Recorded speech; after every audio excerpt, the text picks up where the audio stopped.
John Wick Chapter 4 hits theaters today, and my immediate reaction is, it's great. This is another great entry into this franchise. I thoroughly enjoyed it. I don't know exactly where I would rank it, but that's a story for another time. Nevertheless, as we all know, this is a franchise predicated on phenomenal action sequences, and this installment is no different. It brings it. And this installment in particular, compared to the other films in the franchise, even though those other films in the franchise are still great to me as well, but this installment in particular is a pure exhibition of masterful choreography and sensational jaw-dropping stunt work. I mean, it's so entertaining to watch, and at a point I was almost like, wait, is this getting repetitive? And then I immediately pulled myself back and realized, Cameron, you have a big fat grin on your face right now, your jaw is dropped, and I literally was thinking I could just watch this all day. I was glued to the screen, and each action sequence is different in its own way, and it adds something unique, almost that we've never seen before, especially from the character of Kane, played by Donnie Yen, and he's a blind assassin. And anyway, so just the way that they play that into some of the action sequences I thought was original. Like I had never really seen something like that before. And anyway, that's just one example, but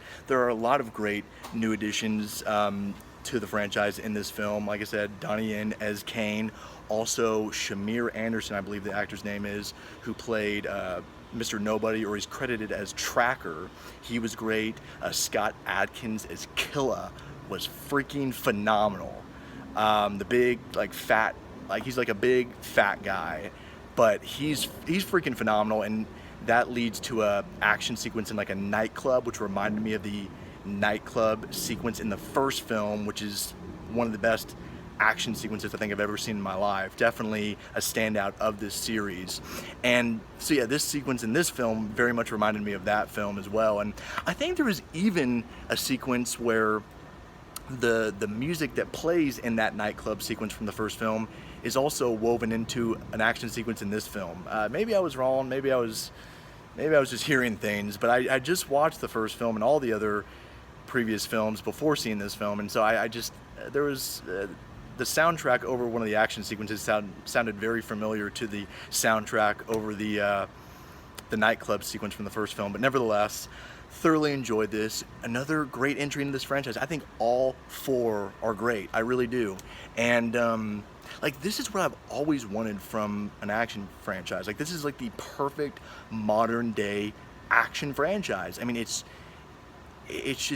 inventive, like sets and choreography, and it's well filmed. You can actually see what's going on. There are wide takes, and it's glorious. I mean, this is everything that I've ever wanted from an action film, and it's great that this series is still going strong. And this is a 3-hour film. I never thought that we would get a 3-hour John Wick film. That's almost pretty bizarre to say, but nevertheless, here we are. And it was almost like Chad Stahelski. I could see that he finally got to fulfill the vision that he always had for this franchise, because the first film is very simplistic, but like this film is the exact opposite. Like, it's so big and bold and large and epic in scope, and it's just really cool to see that like 9 years later after that first film, he's really finally gotten to fulfill his vision. I'm glad that he stuck with this franchise, and you know, someone else didn't come and tamper with it, because no one else could direct the action sequences like he does. And I really feel like in a lot of the buzz that I've been listening to about this movie, not enough people compliment Chad Stahelski, but he is such a great director, and this franchise would not be what it is today without him. It would not work as well as it does without him, because he just knows what he's doing behind the camera. And then to have Keanu in front of the camera doing all this stuff himself on top of that, it just comes together for this beautiful action-packed adventure mixture, and it's just so fun to watch. So go see John Wick Chapter 4. It's a great film. It's a great action flick. It's another great entry in this franchise. I don't know exactly where it would rank in this franchise for me right now, but it's great. So anyway, don't forget to like, comment, subscribe, and I will be back very soon with more reaction videos. Take care.